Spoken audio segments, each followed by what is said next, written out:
আপনি মুসলমান হয়ে তাদের পূজা যাবেন, তাদের থেকে ভোট চাইবেন, সামান্য ভোটের জন্য আপনি আপনার ইমানকে বিক্রি করে দিতেছেন। আল্লাহ তাআলা এটা পছন্দ করবেন না। সকল ক্ষমতার মালিককে, জোরে বলতে হবে, সকল ক্ষমতার মালিককে? আল্লাহ তাআলা। ডাকসু নির্বাচনে জগন্নাথ হল, যেখানে অমুসলিমরা থাকে, সে হল থেকে মাত্র ভোট পেয়েছে 10টা। কয়টা পেয়েছে? 10টা। অতএব তাদের কাছে যাওয়ার কারণে যদি আমাদেরকে পছন্দ করতে, তাহলে কিন্তু সবাই ভোট দিত। কিন্তু সেখান থেকে ভোট এসেছে কয়টা? 10টা। এই 10টা আসার পরে তারা ঘোষণা দিতেছে এই 10 জনকে, এদেরকে খুঁজে বের করে, এদেরকে সাইজ করতে হবে। কারণ তারা মুসলিমদেরকে পছন্দ করে না, ইসলামকে পছন্দ করে না। এই দেশে ইসলাম আসবে, তারা এটা চাইবে না, ঠিক কিনা বলেন? এদেশের মুসলমানরা ইসলামের প্রতি ভালোবাসা আছে নাকি নাই? কথা বলেন, আছে নাকি নাই? এখন আপনারা মুসলমানদের মনে আঘাত দিয়ে 5-6% ভোটের জন্য যাদের কাছে যাইতেছেন, দেখা যাবে আপনি 5%, 6% ভোটের পাওয়ার লোভের আশায় আপনি 50% ভোট হারাই ফেলতেছেন। কারণ এই দেশের মুসলমানরা কাকে বিশ্বাস করে? আল্লাহকে বিশ্বাস করে, তাদের অন্তরে ঈমান রয়েছে। তারা যখন দেখবে যে এরা আমাদের ইসলামকে বাদ দিয়ে অন্যদেরকে গুরুত্ব দিতেছে, ইসলামকে তারা পরিপূর্ণ মনে করতেছে না, তখন মুসলমানরা আপনাদেরকে ঘৃণা করা শুরু করবে। আসসালামু আলাইকুম ওয়া রাহমাতুল্লাহি ওয়া বারাকাতুহু।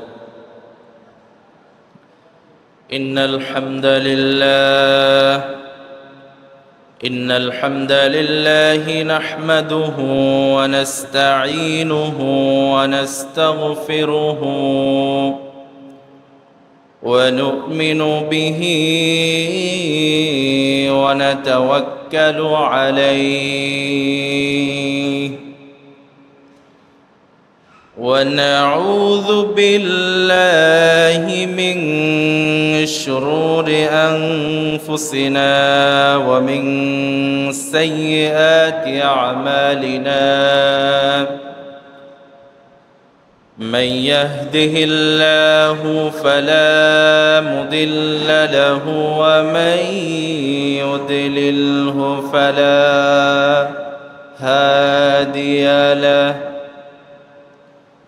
والذي لا ضد له ولا ند له لا مثل له ولا مثيل له لا وزير له ولا كفيل له لا شبه له ولا شبيه له لا ولد له ولا والد له وهو الواحد الفرد الصمد لم يلد ولم يولد ولم يكن له كفوا أحد ونشهد أن سيدنا ونبينا وحبيبنا وبشيرنا محمدا عبد الله ورسوله الذي أكمل به قصر النبوة وحكم به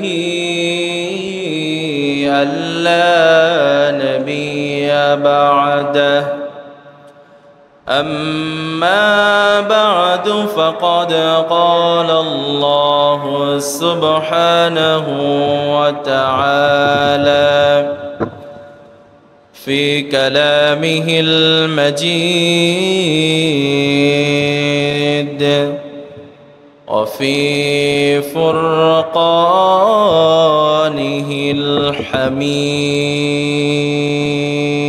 الحميد أعوذ بالله من الشيطان الرجيم بسم الله الله الرحمن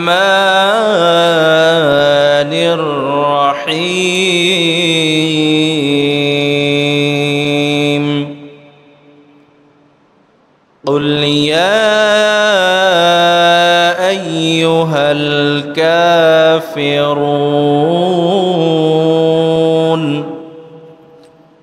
لا أعبد ما تعبدون ولا أنتم عابدون ما أعبد ولا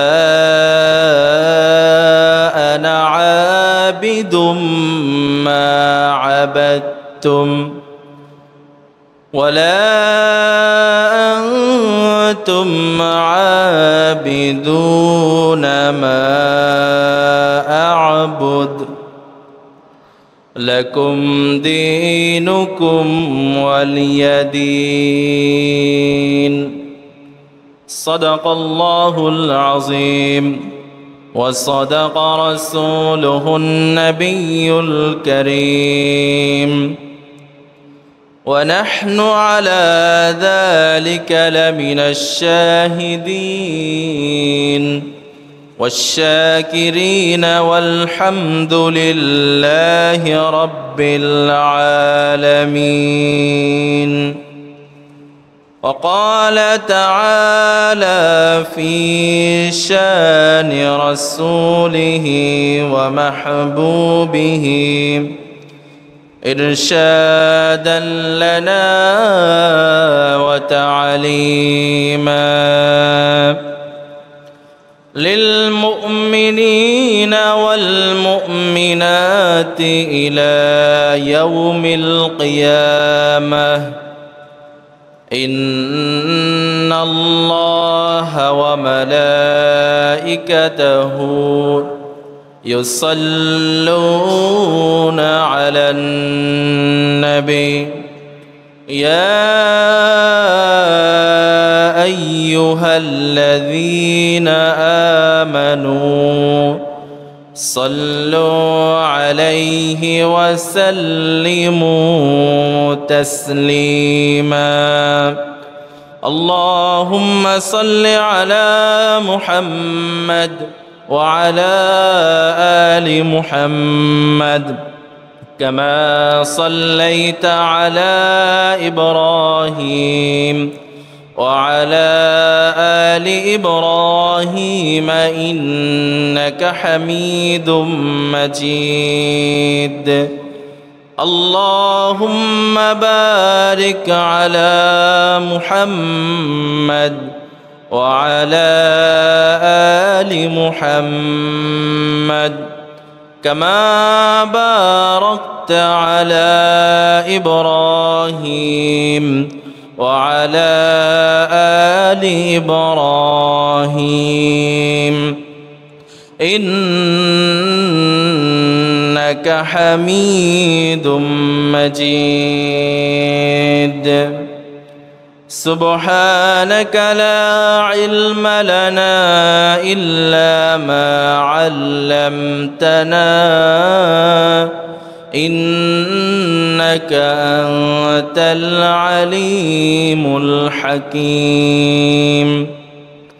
رب زدني علما رب اشرح لي صدري ويسر لي أمري واحلل عقدة من لساني يفقه قولي اللهم أنت ربي لا إله إلا أنت خلقتني وأنا عبدك وأنا على عهدك ووعدك ما استطعت أعوذ بك من شر ما صنعت أبوء لك بنعمتك علي وأبوء بذنبي فاغفر لي فإنه لا يغفر الذنوب إلا أنت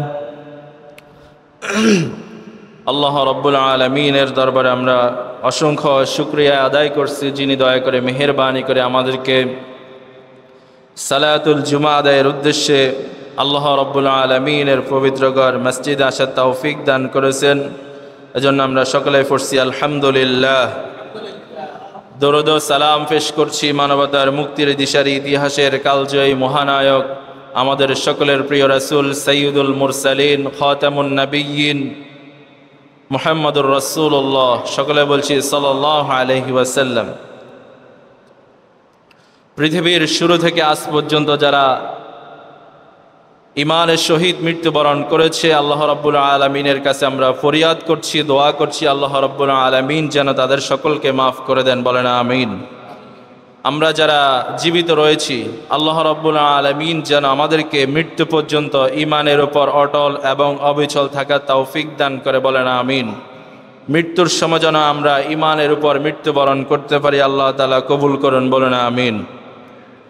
সম্মানিত হাজিরিন, আজকে আমরা কোরআনুল কারীমের গুরুত্বপূর্ণ একটি সূরা সূরাতুল কাফিরুন থেকে কথা বলবো এবং বাস্তবতার নিরিখে আমরা সূরা কাফিরুনের সাথে মিল রেখে আমরা কিছু কথা উপস্থাপনের জন্য চেষ্টা করব। আমা তাওফিক ইল্লা বিল্লাহ। আমরা সকলে বলছি ইনশাআল্লাহ।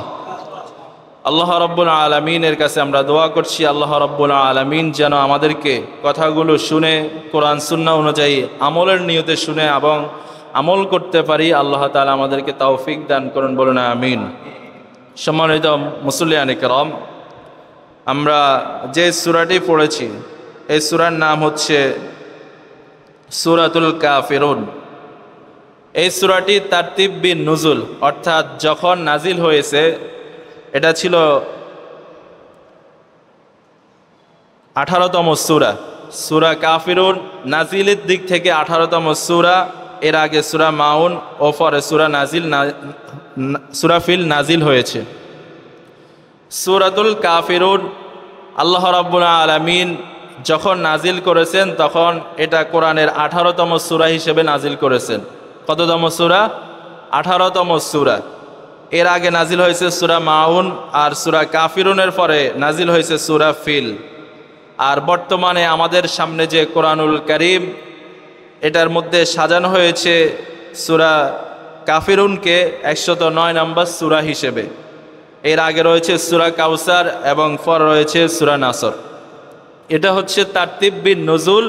আল্লাহ তাআলা যখন নাজিল করেছেন তখন কততম সূরা হিসেবে নাজিল করেছেন, আর বর্তমানে তারতিব বিল মাসহাফ, অর্থাৎ আমাদের সামনে যে কোরআন রয়েছে এই কোরআনের মধ্যে কততম সূরা হিসেবে রয়েছে 109 নম্বর সূরা। নাজিল হয়েছে 118 নম্বর সূরা হিসেবে। বর্তমানে আমাদের কাছে যে কোরআন রয়েছে সেটার মধ্যে রয়েছে 109 নম্বর সূরা। এই সূরার নামকরণ কেন কাফিরুন করা হয়েছে? কাফিরুন শব্দটি কাফেরের বহুবচন। কাফের মানে এক বচন আর কাফিরুন বহু বচন। আর এই সূরার শুরুতে আল্লাহ রাব্বুল আলামিন বলছেন কুল ইয়া আইয়ুহাল কাফিরুন। এই আয়াতে কাফিরুন শব্দ থাকার কারণে এই সূরার নামকরণ করা হয়েছে কাফিরুন। অর্থাৎ আল্লাহ তাআলা এই সূরার মাধ্যমে অনেকগুলো বিষয় ক্লিয়ার করে দিয়েছেন, স্পষ্ট করে দিয়েছেন মানব জাতিকে আল্লাহ তাআলা কি করতে হবে, এই সূরা থেকে আমাদের জন্য কি শিক্ষা রয়েছে, আমরা সে বিষয়ে আলোচনা করব ইনশাআল্লাহ। সম্মানিত হাজিরিন, আল্লাহ রাব্বুল আলামিন কোরআনুল কারীম দিয়েছেন মানব জাতির হেদায়েতের জন্য, মানুষগুলোকে অন্ধকার থেকে আলোর পথে নিয়ে আসার জন্য। তো এই সূরাতুল কাফিরুন কোরআনুল কারীমের 109 নম্বর সূরা। এই সূরার আয়াত সংখ্যা হচ্ছে 6। এটা নাজিল হয়েছে মাক্কি যুগের শুরুতে নাজিল হয়েছে। আর এই সূরাটি মক্কায় নাজিল হওয়ার কারণে এই সূরাটি হচ্ছে মাক্কি সূরা। সম্মানিত হাজিরিন, রাসূল সাল্লাল্লাহু আলাইহি ওয়াসাল্লাম যখন মানুষদেরকে ইসলামের দাওয়াত দিতে লাগলেন, তখন রাসূল সাল্লাল্লাহু আলাইহি সাল্লামকে মক্কার কাফেররা বিভিন্ন অফার দিয়েছে, বিভিন্ন লোভ লালসা দেখিয়েছে। রাসূল সাল্লাল্লাহু আলাইহি সাল্লামকে দুনিয়ার মধ্যে রাসূল হিসেবে প্রেরণ করেছেন কে? আল্লাহ তাআলা। রাসূলকে রাসূল হিসেবে দুনিয়ার মধ্যে প্রেরণ করেছে কে? আল্লাহ তাআলা। আল্লাহ রাব্বুল আলামিন রাসূলুল্লাহ সাল্লাল্লাহু আলাইহি ওয়াসাল্লামকে দুনিয়ার মধ্যে, দুনিয়ার বুকে রাসূল হিসেবে প্রেরণ করেছেন।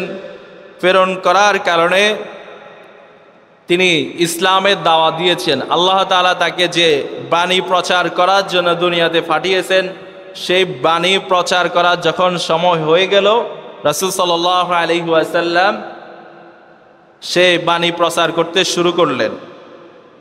কিন্তু মক্কার মুশরিক কাফের তারা সকলে রাসূলুল্লাহ সাল্লাল্লাহু আলাইহি ওয়াসাল্লামকে বলতে লাগলো যে আমরা আমাদের ধর্ম কখনো ত্যাগ করব না। আপনার কি লাগবে? আপনি কোন নারীকে বিবাহ করতে চান, আমরা সেই নারীর ব্যবস্থা করে দিব। আপনার ধন সম্পদ লাগবে, কত টাকা লাগবে, কত পয়সা লাগবে, আমরা ব্যবস্থা করে দিব। আপনি নেতা হতে চান, আমরা আপনাকে নেতা বানিয়ে দিব, আমরা তো সবসময় আপনার পিছনে আছি। এভাবে বিভিন্ন অফার দিতে লাগলো। রাসূল সাল্লাল্লাহু আলাইহি সাল্লামকে তারা রাজি করাতে পারল না। তখন তারা বলল যে ঠিক আছে, আপনি যেহেতু কোনো কিছু মানবেন না, এক বছর আমরা আপনার রবের ইবাদত করব, আরেক বছর আপনি আমাদের মূর্তি পূজা করবেন।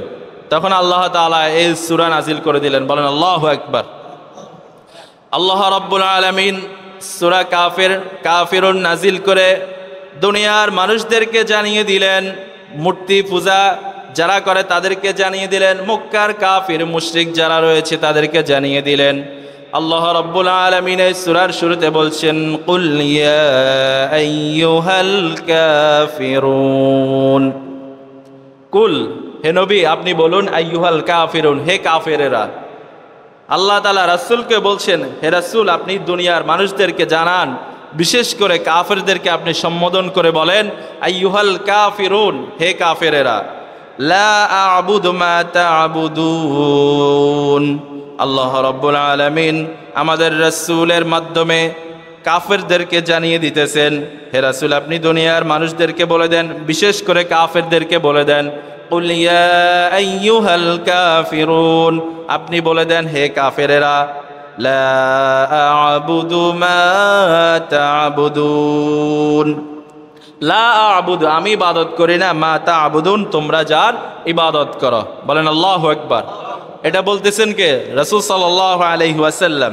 এরপরে আবার পরের আয়াতে আল্লাহ তাআলা বলছেন, ওয়ালা আনতুম আবিদুনা মা আ'বুদ, এবং তোমরা তার ইবাদত করো না যার ইবাদত আমি করি। আগের আয়াতে বলছেন আমি যার ইবাদত করি তোমরা তার ইবাদত করো না। এরপর আয়াতে আল্লাহ তাআলা বলছেন তোমরা ইবাদতকারী নাও, আমি যার ইবাদত করি। ওয়ালা আনা আবিদুম মা আবাদতুম, এবং আমি ইবাদতকারী নয় যার ইবাদত তোমরা করো। এই আয়াত দ্বারা উদ্দেশ্য হচ্ছে ভবিষ্যতে আমি তোমাদের ইবাদত করব, অর্থাৎ তোমরা যে মূর্তি পূজা করো, তোমরা যার ইবাদত করো, ভবিষ্যতেও আমি তার ইবাদত করব না, তোমরা যার ইবাদত করো। ওয়ালা আনতুম আবিদুনা মা আ'বুদ, এবং তোমরাও তার ইবাদতকারী নাও যার ইবাদত আমি করি। মানে ভবিষ্যতেও আমি যার ইবাদত করি তোমরাও তার ইবাদত করবে না। লাকুম দীনুকুম ওয়ালিয়া দীন, তোমাদের জন্য তোমাদের দিন এবং আমার জন্য আমার দিন। বলেন আল্লাহু আকবার। এটা বলেছেন কে? রাসূল সাল্লাল্লাহু আলাইহি ওয়াসাল্লাম। এই সূরার মাধ্যমে আল্লাহ তাআলা রাসূলের মাধ্যমে অনেকগুলো বিষয় স্পষ্ট করে দিয়েছেন। এই সূরাতে আবার আমরা আসব, তার আগে এখান দিয়ে একটু বলে নিই। আল্লাহ রাব্বুল আলামিন এই পৃথিবী সৃষ্টি করেছেন, এদিকে আপনাদের কোনো সন্দেহ আছে? কথা বলতে হবে। কোনো সন্দেহ আছে? কোনো সংশয় আছে? আল্লাহ তাআলা হচ্ছেন খালিক আর আমরা হচ্ছি মাখলুক। আল্লাহ তাআলা হচ্ছেন সৃষ্টিকর্তা, আমরা তার সৃষ্টি। আল্লাহ তাআলা এই সকল কিছু সৃষ্টি করেছেন, আমাদেরকেও সৃষ্টি করেছেন। দুনিয়ার মধ্যে যা কিছু রয়েছে আল্লাহ তাআলা এগুলো আমাদের জন্য সৃষ্টি করেছেন। বলেন সুবহানাল্লাহ। আল্লাহ রাব্বুল আলামিন বলছেন, ওমা খলাকতুল জিন্না ওয়াল ইনসা ইল্লা লিয়াবুদুন। আল্লাহ রাব্বুল আলামিন বলছেন আমি মানব এবং জিনকে সৃষ্টি করেছি শুধুমাত্র আমার ইবাদত করার জন্য। আল্লাহ তাআলা আমাদেরকে সৃষ্টি করেছেন তার ইবাদত করার জন্য। তাহলে আল্লাহ রাব্বুল আলামিন হচ্ছেন সৃষ্টিকর্তা, আমরা কার ইবাদত করব? আল্লাহ তাআলার ইবাদত করব। আল্লাহ তাআলার সাথে কাউকে শরীক করা যাবে না, আল্লাহ তাআলার সাথে কাউকে অংশীদার স্থাপন করা যাবে না। আল্লাহ তাআলা সূরা ইখলাসের মধ্যে বলছেন, কুল হুয়াল্লাহু আহাদ, হে রাসূল আপনি বলে দিন, হুয়া তিনি, আল্লাহু আল্লাহ, আহাদ মানে কত? একক। আল্লাহ তাআলা হচ্ছেন একক, একের পরে দুই আসে, এককের পরে আর কিছুই আসে না। আল্লাহ তাআলা হচ্ছেন একক। আল্লাহুস সামাদ, তিনি অমুখাপেক্ষী। লাম ইয়ালিদ ওয়া লাম ইউলাদ, তাকে কেউ জন্ম দেয় নাই, তার থেকে কেউ জন্মগ্রহণ করে নাই। ওয়া লাম ইয়াকুল লাহু কুফুয়ান আহাদ, আর তার সমতুল্য কেউ নেই। কিন্তু আজকে দুঃখের বিষয়, আমাদেরকে বলতেই হবে যে আল্লাহ তাআলার সাথে শরীক করা হচ্ছে। আজকে আমরা মুসলমানরা সেটাকে সাপোর্ট করছি, সেটাকে আমরা হিকমা বলছি, সেটাকে আমরা সমর্থন করছি, অথবা আমরা চুপ থাকতেছি। কিন্তু আপনার ইমানের প্রশ্ন থেকে যায়, আল্লাহ তাআলার সাথে শরীক করা হলে যদি আপনি চুপ থাকেন, আপনি কোনো কিছু না বলেন, অন্যায়ের প্রতিবাদ না করেন, তাহলে বোঝা যাবে আপনার ইমান ঝুঁকির মধ্যে পড়ে গিয়েছে। আল্লাহ তাআলা হচ্ছেন একক, তার সাথে কাউকে শরীক করা যাবে না। হযরত ইব্রাহিম আলাইহিস সালাতু ওয়াস সালাম তিনি শিরকের ব্যাপারে সোচ্চার ছিলেন, এজন্য আল্লাহ তাআলা তার ব্যাপারে ঘোষণা দিয়েছেন, মিল্লাত আবিকুম ইব্রাহিম, তিনি হচ্ছেন তোমাদের মুসলিম জাতির পিতা, তিনি হচ্ছেন হানিফা, একনিষ্ঠ মুসলমান ছিলেন, তিনি কখনো মুশরিক ছিলেন না। তিনি মুশরিকদের বিরুদ্ধে, যারা শিরক করে তাদের বিরুদ্ধে প্রতিবাদ করেছিলেন, তিনি অত্যন্ত সোচ্চার ছিলেন। আল্লাহ রাব্বুল আলামিনের সাথে কাউকে শরীক করা যাবে না।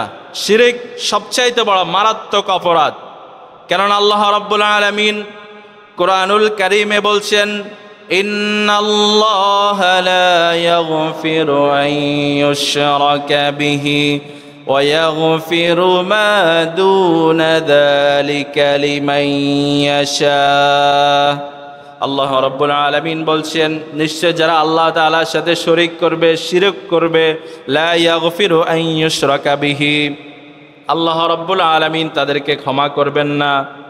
ইন্নাল্লাহা লা ইয়াগফিরু আন ইউশরাকা বিহি, আল্লাহ তাআলার সাথে যারা শরীক করবে, আল্লাহ তাআলার সাথে যারা অংশীদার স্থাপন করবে, আল্লাহ তাআলাকে বাদ দিয়ে যারা অন্য কাউকে ডাকবে, আল্লাহ তাআলা বলছেন আমি তাদেরকে কখনো ক্ষমা করব না।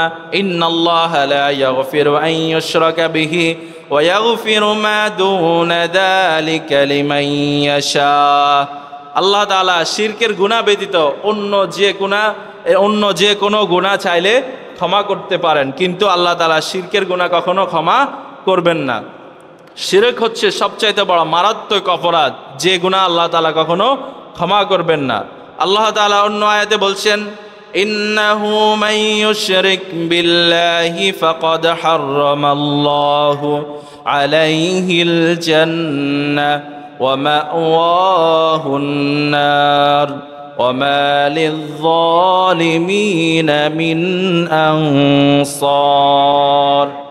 আল্লাহ রাব্বুল আলামিন বলছেন, ইন্নাহু মান ইউশরিক বিল্লাহ, যে ব্যক্তি আল্লাহ তাআলার সাথে শরীক করবে, ফাকাদ হাররামাল্লাহ, আল্লাহ তার জন্য হারাম করে দিবেন, ফাকাদ হাররামাল্লাহু আলাইহিল জান্নাহ, আল্লাহ রাব্বুল আলামিন তার জন্য জান্নাতকে হারাম করে দিবেন। ওয়া মাওয়াহুন নার, আর তার আবাসস্থল হবে জাহান্নাম। ওয়া মা লিয-যালিমিনা মিন আনসার, আর জালেমদের জন্য কোনো সাহায্যকারী থাকবে না।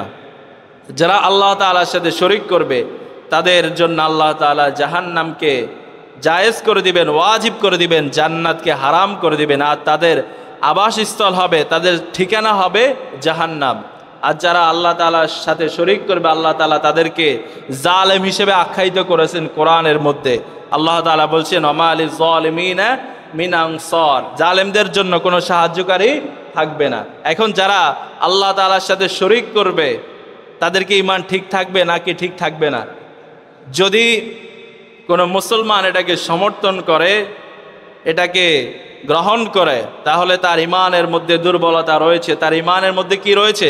দুর্বলতা রয়েছে। ঈমান ঝুঁকির মধ্যে পড়ে যায়, ঈমানকে ডাক্তার দেখাতে হবে। কথা বুঝেন কি না? আমরা যে নামাজ পড়ি, আমরা যখন নামাজে দাঁড়াই তখন আমরা নামাজ ভঙ্গের কোনো কারণ ঘটলে আমরা বুঝি যে আমাদের নামাজ ভেঙে গিয়েছে।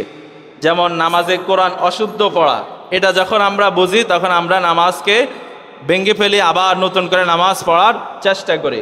এরপরে নামাজের ভিতর কথা বলা, কোনো লোককে সালাম দেওয়া, এভাবে নামাজের ভঙ্গের কারণ রয়েছে 19টি। এই কারণগুলো আমাদের জানা আছে বিদায় আমরা জানি যে নামাজ ভঙ্গের কারণ ঘটলে আমাদের নামাজ ভেঙে যায়। যখন আমরা বুঝি যে আমার নামাজ ভঙ্গের কারণ ঘটেছে, এই কারণে আমরা নামাজ ছেড়ে দিই। এরপরে অজু চলে গেলে আমরা বুঝি যে আমাদের অজু চলে গেছে, অপবিত্র অবস্থায় নামাজ পড়া যাবে না, এজন্য আমরা আবার অজু করে ফিরে আসি। আবার অজু ভঙ্গের কারণ জানার কারণে আমরা বুঝি যে আমাদের অজু চলে গিয়েছে। এখন অজু ভঙ্গের কারণ যদি আপনি না জানেন, আপনি কিভাবে বুঝবেন যে আপনার অজু আছে নাকি অজু নাই? এটা বুঝবেন কিভাবে? বোঝা যাবে না। এজন্য আপনাকে আগে অজু ভঙ্গের কারণ জানতে হবে। পেশাব করলে, তারপরে বমি করলে, এই যত ধরনের অজু ভঙ্গের কারণ রয়েছে, এগুলো ঘটার পরে আপনি বুঝেন যে আপনার অজু চলে গিয়েছে। এখন আসেন আমরা রোজা ভঙ্গের কারণ জানি। আমরা রমজান মাসে রোজা রাখি, কোনো কিছু যদি আমরা ইচ্ছাকৃত খেয়ে ফেলি, তারপরে গালিগালাজ করি, তাহলে আমাদের রোজা হালকা হয়ে যায়, রোজা ভেঙে যায়। এরপরে অজু ভঙ্গের কারণ ঘটলে আমরা বুঝি অজু চলে যায়। নামাজ ভঙ্গের কারণ ঘটলে আমরা বুঝি আমাদের নামাজ ভেঙে গিয়েছে। কিন্তু আপনার সবচাইতে দামি সম্পদ সেটা হচ্ছে কি? ঈমান। ঈমান আছে নাকি নাই, ঈমান ভঙ্গের কারণ আছে নাকি আদৌ কোনো কিছু নাই, এই বিষয়ে আমরা কোনো কিছুই জানি না।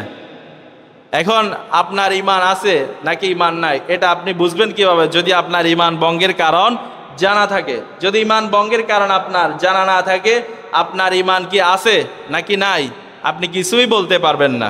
কারণ হচ্ছে আমরা তো বুঝি না আমাদের ঈমান আছে নাকি নাই। নাওয়াকিদুল ঈমান তথা ঈমান ভঙ্গের অনেকগুলো কারণ রয়েছে, তন্মধ্যে 10টি কারণ আলোচনা এসেছে। এর মধ্যে 1 নম্বর কারণ হচ্ছে আন-নাকিদুল আউয়াল, ঈমান ভঙ্গের 1 নম্বর কারণ হচ্ছে আশ-শিরকু ফি ইবাদাতিল্লাহ, আল্লাহ তাআলার ইবাদতের মধ্যে কাউকে শরীক করা। যদি আল্লাহ তাআলার ইবাদতের সাথে কেউ কাউকে শরীক করে তাহলে তার ঈমান থাকবে না, অর্থাৎ ঈমানটা ভেঙে যাবে, আপনার ঈমান থাকবে না। আশ-শিরকু ফি ইবাদাতিল্লাহ, আল্লাহ তাআলার ইবাদতের সাথে কাউকে শরীক করা যাবে না। যদি আল্লাহ তাআলার ইবাদতের সাথে আমরা কাউকে শরীক করি আমাদের ঈমান ভেঙে যাবে। এখন আসেন, আপনি এখন বুঝতে পেরেছেন যে ঈমান ভঙ্গের কারণ রয়েছে, ঈমান ভঙ্গের কারণ আছে। এখন আপনি এটা জানার কারণে আপনার ভিতরে যদি প্রশ্ন জাগে যে ঈমান ভঙ্গের কারণগুলো কি কি, তা আপনার প্রথমে আসবে আল্লাহ তাআলার ইবাদতের সাথে শরীক করা। যদি আমরা কাউকে আল্লাহ তাআলার ইবাদতের সাথে শরীক করি তাহলে আমাদের ঈমান ভেঙে যাবে। 2 নম্বর কারণ হচ্ছে মান জাআলা বাইনাহু ওয়া বাইনাল্লাহি ওয়াসাইত, আল্লাহ এবং বান্দার মাঝে যদি আমরা কাউকে ডাকি, কোনো মধ্যস্থতা অবলম্বন করি, তাহলেও আমাদের ঈমান ভেঙে যাবে। কারণ হচ্ছে আপনার সরাসরি কথা শুনেন কে? আল্লাহ তাআলা, তাহলে মধ্যস্থতাকারী লাগবে না। যদি আপনি কাউকে বায়া গ্রহণ করেন, মাধ্যম গ্রহণ করেন, মিডিয়া গ্রহণ করেন, তাহলে আপনার ঈমান ভেঙে যাবে। আমার দিক থেকে আপনাদের মসজিদের বাম পাশে ঈমান ভঙ্গের কারণ 10টি কারণ দেওয়া আছে, আপনারা পড়ে নেবেন, জেনে নেবেন। কিন্তু আজকে আমাদের মূল বিষয় হচ্ছে শিরক। আল্লাহ তাআলা শিরকে কেন অপছন্দ করেন? শিরক কেন সবচাইতে বড় গুনাহ? কারণ হচ্ছে আল্লাহ তাআলা আপনাকে সৃষ্টি করেছেন আল্লাহর ইবাদতের জন্য, কিন্তু আপনি ইবাদত করতেছেন আরেকজনের, গোলামি করতেছেন আরেকজনের। আল্লাহ তাআলা আপনাকে রিজিক দিতেছেন, আল্লাহ তাআলা আপনাকে সুস্থ রেখেছেন, ভালো রেখেছেন, সব কিছু আল্লাহ তাআলা আপনাকে দিতেছেন, সকল ধরনের নেয়ামত আল্লাহ তাআলা দিতেছেন আপনাকে, কিন্তু আপনি গোলামি করতেছেন আরেকজনের। অথবা আরেকজন আল্লাহ তাআলার সাথে শিরক করতেছে, শরীক করতেছে, আর আপনি আল্লাহ তাআলার নেয়ামত ভোগ করে তাকে সাপোর্ট করছেন, তাকে সমর্থন জানাচ্ছেন। আপনি সেখানে গিয়ে বক্তব্য দিতেছেন, সেখানে কার সাথে শরীক করা হয়? আল্লাহ তাআলার সাথে। আপনি যদি সেখানে যান আপনার ঈমানের দুর্বলতা রয়েছে।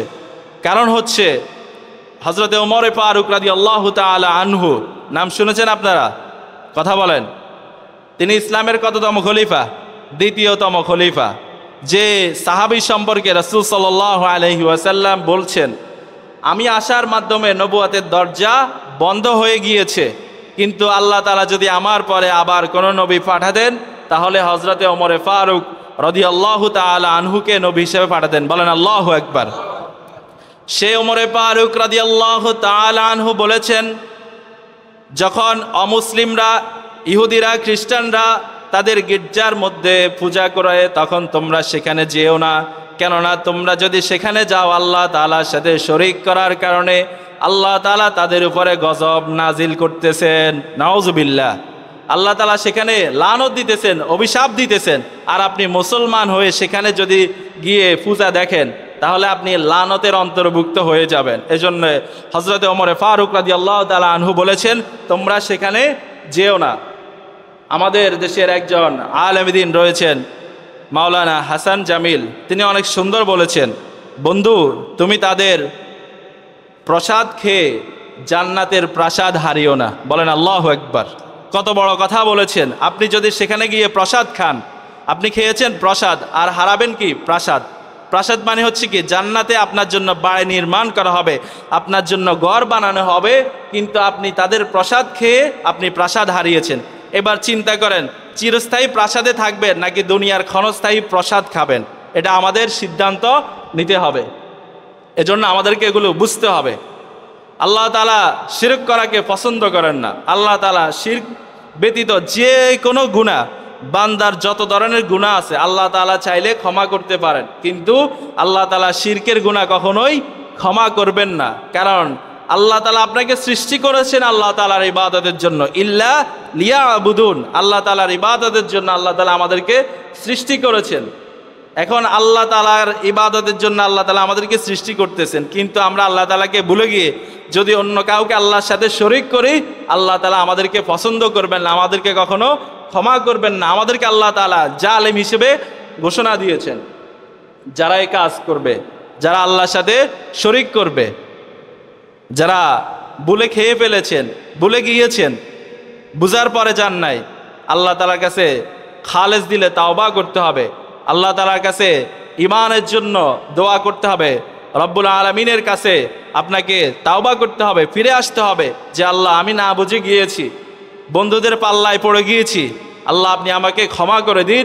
ইনশাআল্লাহ যতদিন বেঁচে থাকবো ঈমানের উপরে অটল এবং অবিচল থাকবো, কাউকে যেতে দিব না। কারণ এটা হচ্ছে আমাদের ঈমানের দাবি।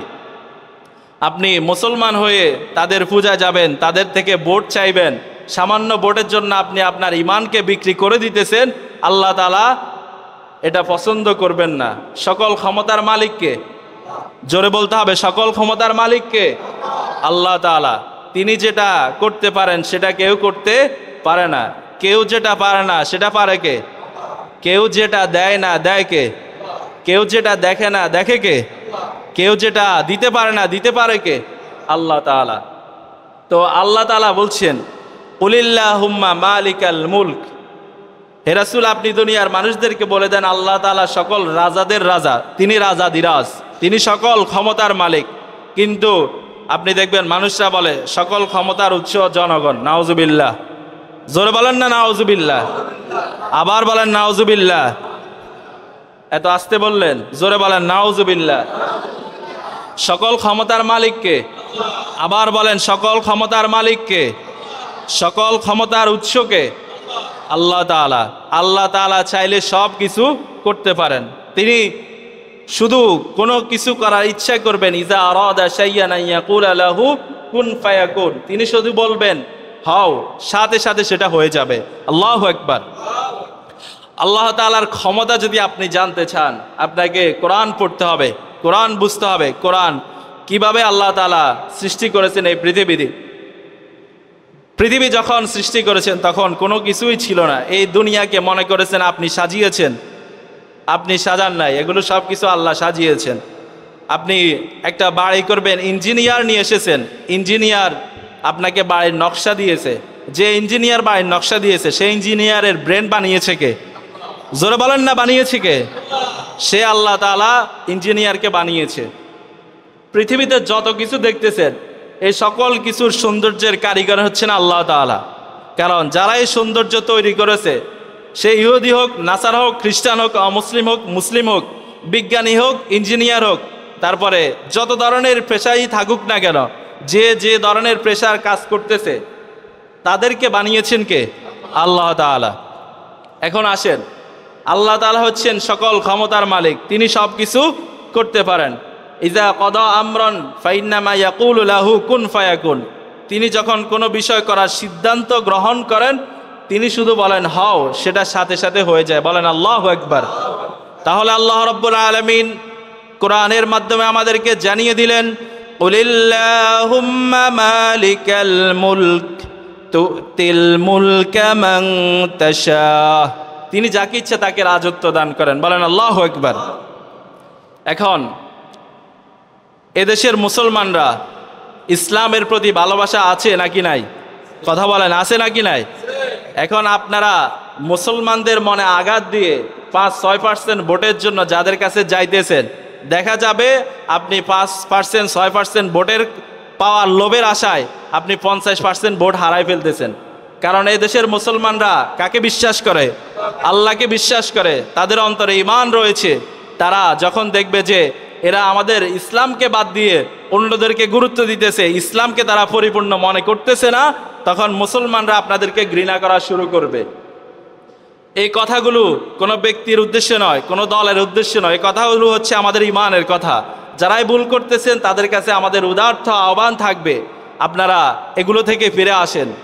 দেখেন, আপনি যদি মনে করেন তাদের কাছে যাওয়ার কারণে আপনার ভোট বাড়বে, আপনার ভোট বাড়বে না, বরং আপনার ভোট কমবে। কারণ হচ্ছে, যার জ্বলন্ত প্রমাণ হচ্ছে ডাকসু নির্বাচন। ডাকসু নির্বাচন মানে হচ্ছে ঢাকা বিশ্ববিদ্যালয়ের ছাত্র সংসদের নির্বাচন। ডাকসু নির্বাচনে বিপি হয়েছে কে? সাদিক কায়ুম, আবু সাদিক কায়ুম। সে অসংখ্য ভোট পেয়েছে, সবার থেকে তার ভোট এগিয়ে।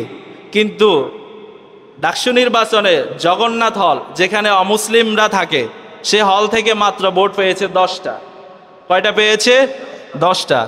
অতএব তাদের কাছে যাওয়ার কারণে যদি আমাদেরকে পছন্দ করতো তাহলে কিন্তু সবাই ভোট দিত। কিন্তু সেখান থেকে ভোট এসেছে কয়টা? 10টা।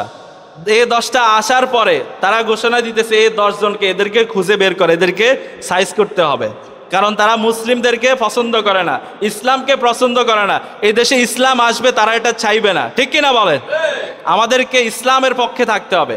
এখন আল্লাহ রাব্বুল আলামিন বলছেন কি? দেখেন, আল্লাহ রাব্বুল আলামিন কোরআনুল কারীমে অনেক সুন্দর করে আমাদেরকে বিষয়টা ক্লিয়ার করে দিয়েছেন। সেটা হচ্ছে আল্লাহ রাব্বুল আলামিন বলছেন, ওয়ালান তারদা আনকাল ইয়াহুদ ওয়ালান নাসারা হাত্তা তাত্তাবিআ মিল্লাতাহুম। ইহুদি নাসারারা আপনাকে কিছুতেই খুশি হবে না, আপনার প্রতি কিছুতেই খুশি হবে না। ওয়ালান তারদা, তারা কিছুতেই খুশি হবে না। আনকাল ইয়াহুদা ওয়ালান নাসারা, ইহুদি এবং নাসারারা তারা কখনোই খুশি হবে না। হাত্তা, যতক্ষণ না তাত্তাবিআ মিল্লাতাহুম, আপনি তাদেরকে অনুসরণ না করেন। এখন আমরা মুসলমান, আমরা ঈমান বিসর্জন দিয়ে কি অন্য ধর্ম গ্রহণ করব? কারণ আমরা জানি ইসলাম আল্লাহ তাআলা কবুল করে নিয়েছেন। ইন্নাদ-দীনা ইনদাল্লাহিল ইসলাম। আল্লাহ তাআলার নিকট একমাত্র গ্রহণযোগ্য জীবন ব্যবস্থা হচ্ছে কি? ইসলাম। এখন আল্লাহ তাআলা রাসূলকে বলতেছেন, ওয়ালান তারদা আনকাল ইয়াহুদু ওয়ালান নাসারা। আল্লাহ তাআলা বলছেন আপনার প্রতি তারা কিছুতেই সন্তুষ্ট হবে না। কারণ হাত্তা তাত্তাবিআ মিল্লাতাহুম, যতক্ষণ না আপনি তাদেরকে অনুসরণ করেন, তাদের ধর্মের অনুসরণ না করবেন, ততক্ষণ পর্যন্ত তারা আপনার প্রতি খুশি হবে না। অতএব আপনি তাদের কাছে যাইতেছেন ভোটের জন্য, তারা আপনাকে ভোট দিবে না। কারণ হচ্ছে আপনি তো তাদেরকে অনুসরণ করেন নাই। আপনাকে ইসলামের পথে থাকতে হবে। কারণ আল্লাহ তাআলা বলেছেন, আল্লাহ তাআলা চাইলে মুসলিমদেরকে ক্ষমতায় দিতে পারেন কি না? যেটা আমরা দেখেছি ডাকসু নির্বাচনে মাত্র 10টা ভোট পেয়েছে জগন্নাথ হল থেকে, কিন্তু ঢাকা বিশ্ববিদ্যালয়ের ডাকসু নির্বাচনে বিপি হয়েছে সাদিক কায়ুম। অন্যান্য যত হল আছে সেখান থেকে সে ভোট পেয়েছে। তো আল্লাহ তাআলা বলছেন, কুলিল্লাহুম্মা মালিকাল মুলক। আল্লাহ তাআলা হচ্ছেন সকল রাজাদিরাজ। তুতিল মুলকা মান তাশা, তিনি যাকে ইচ্ছা তাকে ক্ষমতা দেন। ওয়া তানজিউল মুলকা মিম্মান তাশা, আর যার থেকে ইচ্ছা তার থেকে ক্ষমতা ছিনিয়ে নেন, কেড়ে নেন। তাহলে ক্ষমতা দেওয়ার মালিক কে? জোরে বলেন, ক্ষমতা দিতে পারেন একজন, তিনি কে? আরো জোরে বলেন, তিনি কে? তাহলে আমরা আমাদের ইমানকে বিসর্জন দিয়ে কোনো কাজ করব না। আমরা হিন্দুদের পূজাও দেখতে যাব না। দেখা গেছে আপনি তাদেরকে বোঝানোর জন্য গিয়েছেন যে আমরা মুসলমানরা উদার, কিন্তু আল্লাহ তাআলা রাসূলকে স্পষ্টভাবে ঘোষণা দিয়েছেন, যারা রাসূলকে প্রস্তাব দিয়েছে যে আপনি ঘোষণা দেন, মক্কার কাফের এবং মুশরিকরা যখন রাসূলকে বলেছেন আপনি আমাদের 1 বছর ইবাদত করবেন, আমরা আপনার ইবাদত 1 বছর করব। আপনি যে রবের ইবাদত করেন আমরা সেই ইবাদত 1 বছর করব, আর আপনি আমাদের মূর্তি পূজা করবেন। আল্লাহ তাআলা সাথে সাথে আয়াত নাজিল করে দিলেন, হে রাসূল আপনি কাফেরদেরকে বলে দেন তোমরা যার ইবাদত করো আমি তার ইবাদত করি না, আবার আমি যার ইবাদত করি তোমরা তার ইবাদত করো না। ওয়ালা আনা আবিদুম মা আবাদতুম, ভবিষ্যতে আমি তোমাদের মূর্তি পূজা করব না, তোমাদের ইবাদত করব না, আবার তোমরাও আমার ইবাদত করবে না। লাকুম দীনুকুম ওয়ালিয়া দিন, তোমাদের দিন তোমাদের জন্য, আমার দিন আমার জন্য। এখানে আসেন, এখানে একটা ভুল ব্যাখ্যা করে আমাদের দেশের মুসলমানরা, সেটা হচ্ছে কি এই আয়াত দ্বারা অনেকে দলিল দেয় যে লাকুম দীনুকুম ওয়ালিয়া দিন, তোমাদের ধর্ম তোমাদের জন্য, আমাদের ধর্ম আমাদের জন্য। এটা দ্বারা বোঝায় কি যে তোমরা যে ধর্মে আছো সেটা সঠিক, আর আমি যে ধর্মে আছি সেটা সঠিক। বলেন নাউজুবিল্লাহ। এটা সবচাইতে বানোয়াট কথা, মিথ্যা কথা, ভুয়া কথা। কারণ আল্লাহ তাআলা এটা উদ্দেশ্য করেন নাই। আল্লাহ তাআলা বলছেন তোমাদেরকে আমরা ইসলামের দাওয়াত দিয়েছি, তোমরা ইসলাম গ্রহণ করো নাই। লাকুম দীনুকুম, তোমাদের দিন তোমাদের জন্য, মানে তোমরা যে পথে আসো, তোমরা যে কাজ করতেছো, এটা তোমাদের কর্মফল, এটা তোমাদের কর্ম, আর এটা তোমরা কর্মফল ভোগ করবে আখিরাতে। ওয়ালিয়া দিন, আমার দিন আমার জন্য, আমার কর্ম আমার জন্য, আর আমি আমার কর্মফল ভোগ করব। এখন আসেন এটার দলিল কি? কোরআনের এক আয়াত আর এক আয়াতের দলিল পেশ করে। মালিকি ইয়াউমিদ্দিন, আমরা কি বলি? প্রতিদান দিবসের মালিক। এখানে দিন উদ্দেশ্য কি? প্রতিদান। মালিকি ইয়াউমিদ্দিন, এখানে দিন দ্বারা উদ্দেশ্য কি? প্রতিদান দিবসের মালিককে আল্লাহ তাআলা। তাহলে লাকুম দীনুকুম ওয়ালিয়া দিন, তোমাদের দিন তোমাদের জন্য, অর্থাৎ তোমরা যে কাজ করতেছো এটার কর্মফল তোমরা ভোগ করবে। এটার দ্বারা উদ্দেশ্য এটা নয় যে তোমরা যে ধর্মে আছো সেটা সঠিক, আমি যে ধর্মে আছি এটা সঠিক, এটা নয়। এটার দ্বারা উদ্দেশ্য হচ্ছে তোমরা যে পথে আসো, তোমাদের পথ তোমাদের জন্য, আমাদের পথ আমাদের জন্য। সম্মানিত হাজিরিন, ইমানের বিষয়গুলো খুব খেয়াল করে বুঝবেন। সময় একটু বেশি লাগলো, ভালো করে বুঝে যাবেন। দেখা গেছে আপনি যদি এই বিষয়গুলো ভালো করে না বুঝেন, আপনার ইমান চলে গেছে, আপনি বলতেও পারবেন না। এখানে আবার ভালো করে বুঝেন, লাকুম দীনুকুম ওয়ালিয়া দিন। এটা দেখবেন যে অনেকে বলে যে তাদের ধর্ম তাদের জন্য, আমাদের ধর্ম আমাদের জন্য। আবার অনেকে বলে গিয়েছে ধর্ম যার যার, উৎসব সবার। বলেন নাউজুবিল্লাহ। আমাদের ধর্ম আমাদের কাছে, অর্থাৎ আল্লাহ তাআলা ঘোষণা দিয়েছেন ইন্নাদ-দীনা ইনদাল্লাহিল ইসলাম, ইসলাম আল্লাহ তাআলা কবুল করেছেন, আর কোনো ধর্ম কবুল করবেন না। ওয়া মান ইয়াবতাগি গায়রাল ইসলামি দীনান, যদি অন্য কেউ অন্য কোনো ধর্ম তালাশ করে, ফালাই ইউকবালা মিনহু, তার থেকে তা কবুল করা হবে না, গ্রহণ করা হবে না। ওহুয়া মিনাল আখিরাতি ফালাই ইউবতাগা ওয়া মান ইয়াবতাগি গায়রাল ইসলামি দীনান ফালাই ইউকবালা মিনহু ওহুয়া ফিল আখিরাতি মিনাল খাসিরিন, ওহুয়া ফিল আখিরাতি মিনাল খাসিরিন, আখিরাতে তারা ক্ষতিগ্রস্ত হবে। যারা ইসলাম ব্যতীত অন্য ধর্ম অন্য দিন পালন করবে, মানবে, সমর্থন করবে, গ্রহণ করবে, কিয়ামতের ময়দানে আখিরাতে তারা ক্ষতিগ্রস্ত হবে। এজন্য লাকুম দীনুকুম ওয়ালিয়া দিন, লাকুম দীনুকুম ওয়ালিয়া দিন, তোমাদের যে কাজ করতেছো তোমরা, এটা তোমাদের কাজ, এই কাজের ফল তোমরা আখিরাতে পাবে। আর আমরা যে কাজ করতেছি এটার ফল আমরা আখিরাতে পাবো। যেমন আমরা কথার কথা বলে, তোর পথ তুই দেখিল, আমার পথ আমি দেখিল। অর্থাৎ এখানে পথ উদ্দেশ্য বলতে তাকে পথ উদ্দেশ্য নয়, এটার কর্মফল কি হবে, এটার ফল কি হবে সেটাই উদ্দেশ্য। তাহলে আজকে থেকে আমরা ভুল ব্যাখ্যা করব না। লাকুম দীনুকুম ওয়ালিয়া দিন, তোমরা যে কাজ করতেছো এটা তোমাদের কর্মফল, এটা তোমাদের কর্মের কারণে তোমরা আখিরাতে কর্মফল ভোগ করবে। আর আমরা যেটা করতেছি সেটা আমরা আখিরাতে কর্মফল আমরা পেয়ে যাব। এটা হচ্ছে আল্লাহ তাআলার কথা, আল্লাহ তাআলার ওয়াদা। তাহলে মূল কথা হচ্ছে আল্লাহ তাআলা যাকে ইচ্ছে তাকে ক্ষমতাতে বসাতে পারেন। এটা কার কথা? আল্লাহ তাআলার কথা। আল্লাহ তাআলা যাকে ইচ্ছে তাকে বসাবেন, যাকে ইচ্ছে তার থেকে ক্ষমতা ছিনিয়ে নেবেন। এটা আল্লাহ তাআলার মর্জি। এখন আমরা সাহায্য চাইব আল্লাহর কাছে। কার কাছে? আল্লাহ তাআলার কাছে। আশা করি ইনশাআল্লাহ আমরা কথাগুলো বুঝতে পেরেছি। কথা হচ্ছে তাদের এইগুলোতে আমরা যাব না, কারণ আমরা যদি যাই আমাদের ঈমান থাকবে না। কথা বলেন ঠিক কি না? এগুলো তারা তাদের ধর্ম পালন করুক, আল্লাহ তাআলা তাদেরকে সে অধিকার দিয়েছে, আবার আখিরাতে তারা ধরাও খাবে। আর আমরা যদি সেখানে যাই আমরা তাদের তালিকার অন্তর্ভুক্ত হয়ে যাব। এজন্য আল্লাহ তাআলা আমাদের সকলকে যে কথাগুলো বলেছি আল্লাহ তাআলা আমাদেরকে বুঝার তৌফিক দান করেন, বলে না আমিন। জোরে বলেন না আমিন, আবার বলে না আমিন। সম্মানিত হাজিরিন, এই কথাগুলো হচ্ছে আমাদের ইমানের কথা, কারো বিরুদ্ধে নয়। আমরা কোরআনের কথা বলেছি, হাদিসের কথা বলেছি, যাতে আমরা আমাদের ইমানকে সংশোধন করতে পারি, ইমানকে হেফাজত করতে পারি। আল্লাহ তাআলা আমাদের সকলকে বোঝার তৌফিক দান করুন, বলে না আমিন। ওয়া মা তৌফিক ইল্লা বিল্লাহ। আসসালামু আলাইকুম ওয়া রাহমাতুল্লাহ।